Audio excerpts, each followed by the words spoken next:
Assalamu alaikum students. Today I will discuss the basic rule of integration. कि integration का basic rule क्या है। Integration एक इंतहाई आसान टूल है।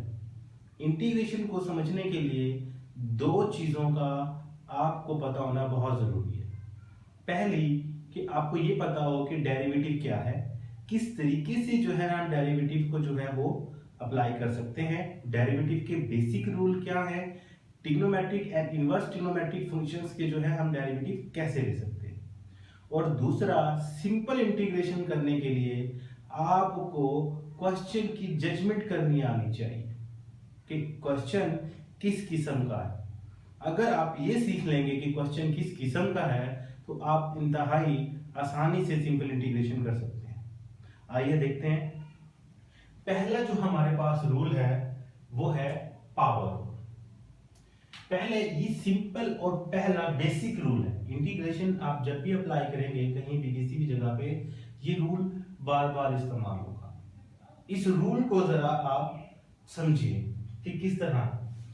वो कहता है इस रूल के अंदर एफ एफ एक्स कोई भी फंक्शन है और एन जो है उस फंक्शन की पावर है।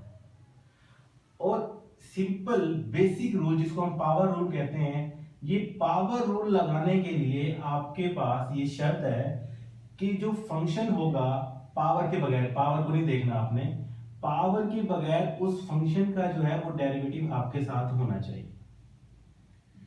यानी कि कोई भी फंक्शन होगा, किसी भी तरह का फंक्शन होगा, अगर आपने पावर रूल अप्लाई करना है तो उसके लिए जरूरी है कि पावर के बगैर, पावर को हम नहीं देखेंगे, पावर के बगैर जो भी फंक्शन होगा उस फंक्शन का आपके पास डेरिवेटिव होना चाहिए। अगर ये कंडीशन फुलफिल करती है तो आप इस फंक्शन की पावर को बढ़ा देंगे, यानी कि n है तो n+1 कर देंगे, 2 है तो 2+1 कर देंगे, 3 है तो 3+1 कर देंगे, और जो पावर आपके पास आएगी बढ़ाने के बाद उसी से आप डिवाइड कर देंगे। ये पावर होगी कि फंक्शन की पावर को बढ़ा देंगे और जो पावर बढ़ाने के बाद आएगी उसी पावर से आप इसको डिवाइड कर देंगे, प्लस सी कांस्टेंट आ जाएगा। क्योंकि हम इंडेफिनेट इंटीग्रल को जो है वो यहाँ पे सॉल्व कर रहे हैं तो इंडेफिनेट इंटीग्रल में हम सी लिखते हैं जब इंटीग्रेशन हम कर लेते हैं। अब इसमें वो कहता है कि n जो है नॉट इक्वल टू -1, यानी कि आपके पास जो भी फंक्शन हो, आपके पास जो भी फंक्शन हो उसकी जो पावर है -1 नहीं होनी चाहिए। मतलब कैसे? जैसे ये है x की पावर -1, x की पावर -1, अगर मैं इसको इंटीग्रेट करूंगा 1 dx तो पावर के x का जो आपके पास डेरिवेटिव आप पीछे पढ़ चुके हैं, जानते हैं कि x का जो आपके पास डेरिवेटिव होता है वो क्या होता है? 1 होता है। क्योंकि इसीलिए मैंने कहा आपको कि जो है ना आपको डेरिवेटिव आना चाहिए, डेरिवेटिव के सारे आपको जो है वो कॉन्सेप्ट आपकी क्लियर हो, उसके बाद जो है आप इंटीग्रेशन बहुत आसानी से कर सकते हैं। तो अगर आप, चूंकि पावर के बगैर, मैंने रूल यही बताया कि पावर रूल अप्लाई कर रहे हैं कि पावर के बगैर इस फंक्शन का डेरिवेटिव साथ होना चाहिए, तो -1 के बगैर x का डेरिवेटिव क्या होता है? 1 dx। कंडीशन फुलफिल हो गई। आप क्या कर सकते हैं? पावर को बढ़ा सकते हैं। -1 है तो क्या हो जाएगा? बढ़ाने का मतलब है 1 ऐड करना, बढ़ाने का मतलब है 1 प्लस करना, और जो पावर आपके पास आएगी उसी से आपको डिवाइड कर देंगे। तो मतलब पावर क्या आएगी? 1 प्लस 1 कितना हो जाएगा? ये x की पावर 0, नीचे भी 0, समथिंग अपॉन 0 क्या हो जाता है? इंफिनिटी हो जाता है। तो ये हमारे पास एग्जिस्ट करेगा ही। जो पावर आपके पास होनी चाहिए वो -1 के अलावा कुछ भी और हो, कुछ भी हो, -1 ना होनी नहीं चाहिए अगर आप पावर रूल अप्लाई कर रहे हैं। इसके लिए मैंने कुछ क्वेश्चन लिए हैं, मैं आपको एक दफा फिर रिपीट करूंगा कि क्वेश्चन का समझना बहुत जरूरी है। आपने क्वेश्चन को जज करना है। इंटीग्रेशन इंतहाई आसान सा जो है आपके पास टॉपिक है, आपने सिर्फ जस्ट क्वेश्चन को बार बार मैं कह रहा हूं कि समझना है। अब देखिएगा, आप इसी तरह हम इंटीग्रेशन को अप्लाई करते हैं। मैंने एक क्वेश्चन लिया जिसके अंदर मैंने लिखा x² + 4x + 30। जैसे हम डेरिवेटिव में सम और डिफरेंस हमारे पास होता था फंक्शन का, हम क्या करते थे कि उनकी इंटीग्रेशन अलग अलग, उनका डेरिवेटिव जो है वो अलग अलग कर लेते थे।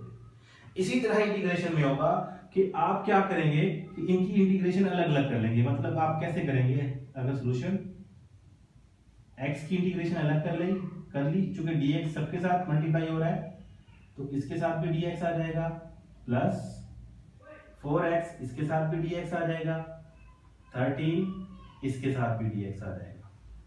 सबके साथ आप अलग अलग dx रख लेंगे। एक ट्रिक मैंने आपको बताया था डेरिवेटिव के अंदर, अगर आपने पिछली वीडियोस नहीं देखी तो उनका लिंक मैंने डिस्क्रिप्शन में डाल दिया है, आप मेरी वीडियोस को देख सकते हैं। उसमें ट्रिक मैंने ये बताया था, वही इंटीग्रेशन में भी अप्लाई होगा कि P से लेकर Q तक, P से लेकर Z तक जितने भी आप वेरिएबल होंगे इनको आप वेरिएबल कंसीडर करेंगे। इससे पहले कुछ भी होगा या इससे ऊपर के A B C D E उनको आप क्या कंसीडर करेंगे कि as a constant, as a coefficient consider करेंगे, जब तक कि वो मेंशन ना कर दे आपको कि इसके रिस्पेक्ट से डिफरेंशिएट करें या इसके रिस्पेक्ट से जो है वो जो है इंटीग्रेट करें। इसके अलावा इस ट्रिक को आपने याद रखना है कि P से लेकर Z तक जितने भी आपके पास अल्फाबेट होंगे उनको हम वेरिएबल कंसीडर करेंगे, इसके अलावा कांस्टेंट कंसीडर करेंगे। और आपको जैसा रूल डेरिवेटिव में था कि हम जो है वो कोएफिशिएंट पे अप्लाई नहीं करते थे डेरिवेटिव, इसी तरह इंटीग्रेशन में भी अप्लाई नहीं करेंगे, वो स्टार्ट में आ जाएगा। आइए देखते हैं। देखें ये है x स्क्वायर, अब हम इसको इंटीग्रेट करने के लिए जा रहे हैं। चूंकि आपने अब क्या करना है, आप ये देखें कि इसके बगैर 2 के बगैर पावर को नहीं देखना, 2 के बगैर x का डेरिवेटिव क्या होता है 1। अब चूंकि 1 अगर यहां मतलब dx है, अगर वहां 1 लिखते नहीं हम, होता है dx बता देंगे 1 dx, लेकिन हम लिखते नहीं है। ये कंडीशन को फुलफिल कर रहा है कि ये फंक्शन है और साथ ये 1 जो है फंक्शन का डेरिवेटिव है। तो मैं क्या करूंगा, फंक्शन की पावर को बढ़ा दूंगा, इसको नहीं देखना डेरिवेटिव सिर्फ कंडीशन के लिए। कंडीशन पूरी हो गई तो आप मेन फंक्शन को देखेंगे कि फंक्शन की पावर को बढ़ा देंगे और उसी से डिवाइड कर देंगे। मतलब 2 है, x की पावर कितनी हो जाएगी 3, और जो पावर आएगी उसी से आप इसको डिवाइड कर दो, ये पावर होगा। देखें आप प्लस 4 चूंकि आपके पास क्या है कोफिशिएंट, मैंने कहा था कि कोफिशिएंट पे जो है हम इंटीग्रेशन अप्लाई नहीं करेंगे, वो स्टार्ट में आ जाएगा। अब x का क्या होता है डेरिवेटिव 1, अगर वो नहीं है तो उसका मतलब है कि 1 dx 1 साथ मौजूद होता है, वो हम लिखते नहीं है।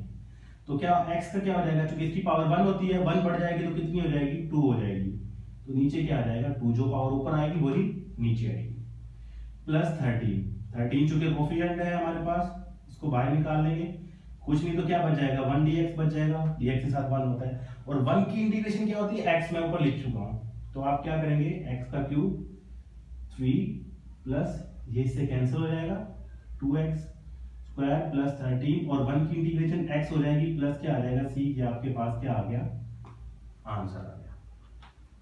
ये सिंपल रूल है, आपने जस्ट क्वेश्चन को समझना है कि अगर प्लस माइनस हो रहा है क्वेश्चन तो हम उनकी जिस तरह हम डेरिवेटिव अलग अलग करते थे उसी तरीके से हम इंटीग्रेशन अलग अलग करके सॉल्व करते हैं। आइए देखते हैं एक और क्वेश्चन को देखते हैं। अब इस क्वेश्चन को समझें। इस क्वेश्चन के अंदर क्या हो रहा है कि वेरिएबल x स्क्वायर पहले है 2 टर्म में, यानी कि क्या है हमारे पास 2 टर्म है, वेरिएबल ब्रैकेट के बाहर है। अब इस क्वेश्चन को हम समझ सकते हैं कि इस क्वेश्चन को हम इस फॉर्म में लेके आ सकते हैं। इस क्वेश्चन को हम अगर हम इसको आपस में मल्टीप्लाई करते हैं आपस में, तो हम क्या करेंगे, ये वाला क्वेश्चन इस क्वेश्चन के अंदर ट्रांसफॉर्म हो जाएगा। और यही चीज बहुत इंपॉर्टेंट है कि आपने क्वेश्चन को देखना है कि क्वेश्चन किस किस्म का है। फर्ज करें कि यही क्वेश्चन अगर इस तरह का आ जाता x स्क्वायर माइनस 4 और होल इसकी पावर होल का स्क्वायर, अब इसको हम इसके साथ डायरेक्ट मल्टीप्लाई नहीं कर सकते थे, ये तो हो रहा है क्योंकि इसकी पावर हो रही है। इसका तरीकाकार क्या होता कि इसको पहले हम इसका स्क्वायर खोलते, उसके बाद जो है x स्क्वायर को मल्टीप्लाई करके इस फॉर्म में ले आते।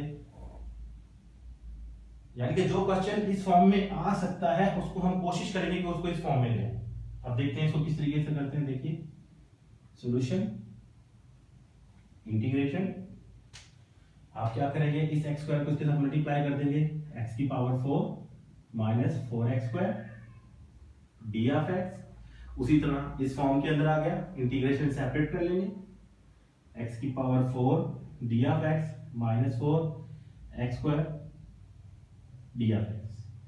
अब देखिए पावर के बगैर x का डेरिवेटिव क्या होता है, 1 वो उसके साथ मौजूद होता है, वो होना वो हम कंसीडर करेंगे।